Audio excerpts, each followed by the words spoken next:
Good day everyone. We will be discussing hit and run investigation. The objective of the investigation of a motor vehicle accident involving the flight of one of the participants is twofold. The first, responsibility for the collision must be determined, which means that dapat ma-determine unsa ang mga responsibilidad ang dapat i-face na nag-hit and run. Second, the identity of the driver who fled the scene must be established, which means dapat mahibalaan ang identity sa driver na na-escape during the collision. We will start A. Hit and run cases defined as those who escape or avoid responsibility sa accidents, katong mga drivers na wala ni comply sa unsa ang ilang himuon during the accidents.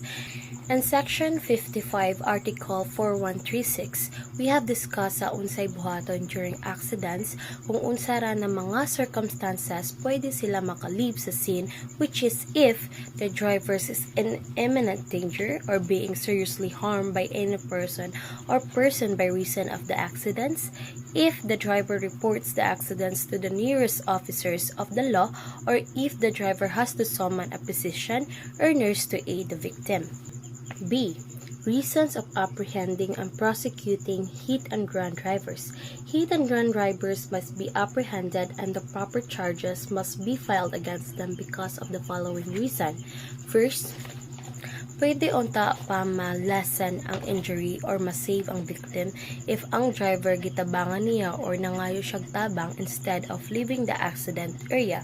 Second, this means that ang streets or dalan is not safe anymore if ang motorist or any driver mo escape lang sa ilang responsibility, dili mahatagan og hustisya ang victim or dili sad mahatagan og compensation sa mga injuries or property damages tungod kay responsible ang driver, which may cause a big case.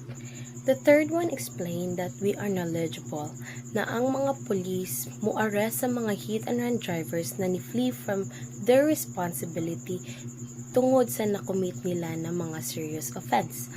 The last one explains since ang muhawa sa scene na walay gihimo sa victim na nadasmagan is dili acceptable.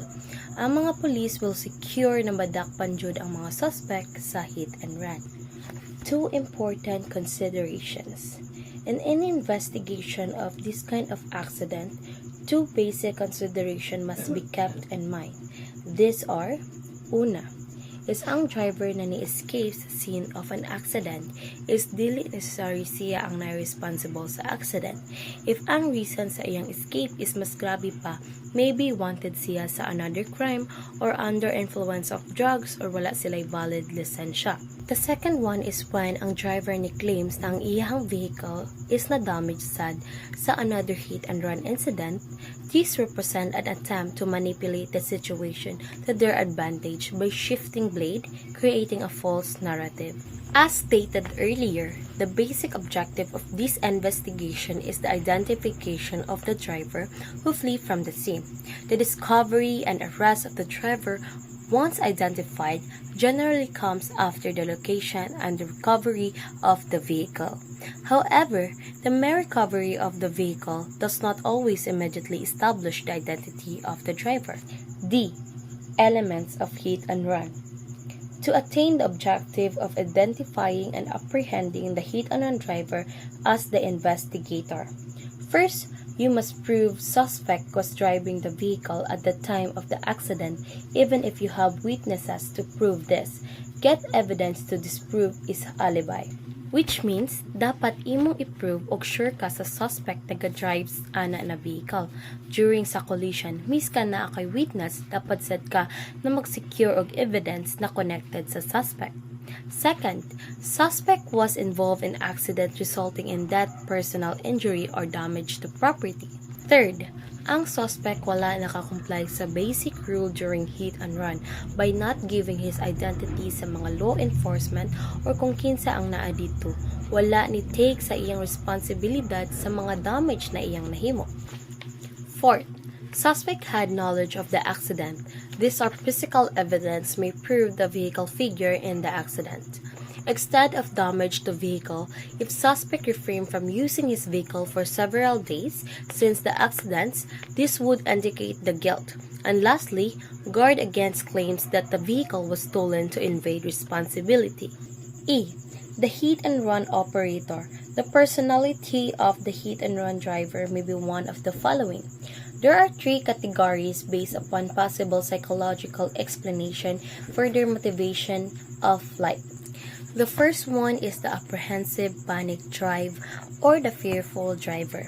Mauni ang mga drivers na under influence of drugs or alcohols, without license, no insurance, stolen car, and wanted from crime. The second one is the projectionist project's guilt. This type of drivers ang dili mo angkon sa ilang mga sala na ni-refuse sa ilang responsibility and finds other drivers at fault. The third one is the snake operator. This type involves minor property damage, only accident like one that smashes a fender and smashes grillwork in his daily occupational activities and choke up his action as the calculated risk shared by all vehicle owners who place your vehicle on the roadway. There are classes of hit and run drivers. They could be drunk drivers, improperly licensed drivers, or drivers with no license or with revoked or expired license. Drivers who fear publicity and prosecution, ignorance of the accidents. Drivers who flees in panic. Drug addicts, insurance or financial reasons, or juveniles. F. Preliminary steps in hit-and-run investigation. The following usually serve as the guideline for the hit-and-run cases investigators.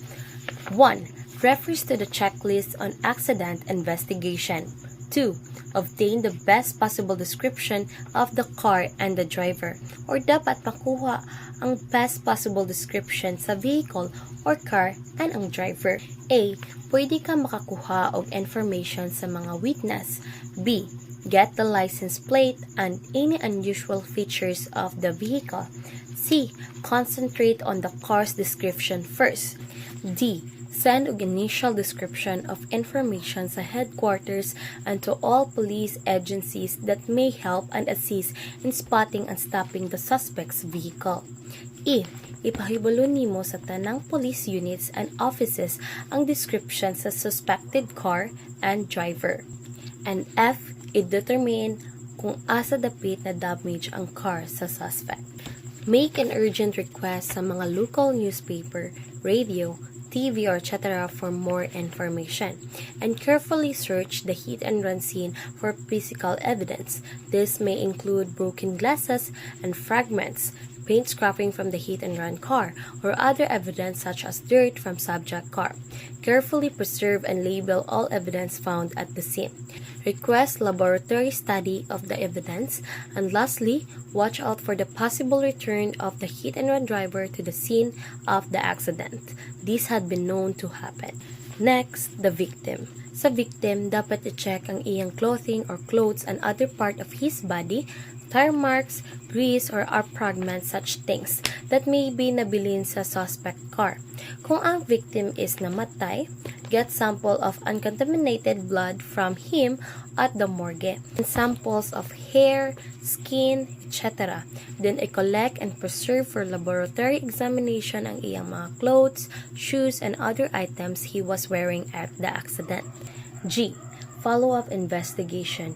During follow-up investigation, the investigator should interview a person na napuyo sa lugar kung asang crime scene, like ang mga operators sa refilling station and garage.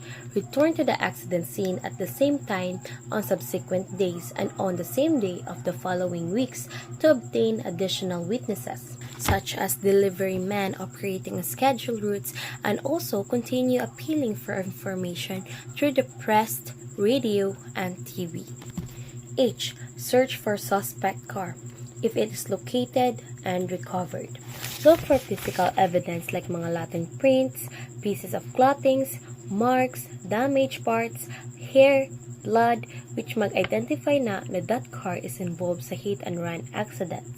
Search also sa undercarriage or sa wheels of the suspect car if there's identification of disturbance in the grease or dirt adhering to it. Also, make careful investigation if naabay mga replacement sa parts. And lastly, interview of suspect. When the suspect is apprehended, obtain a signed statement if you can. Dapat nimo i-take note ang whereabouts sa suspect. Approach or arrest the driver of the suspect car as soon as ma-identify ang iyang mga whereabouts. And lastly, place the driver in a defensive position with properly directed question approach. That will be all the topic about the hit and run investigation. Thank you.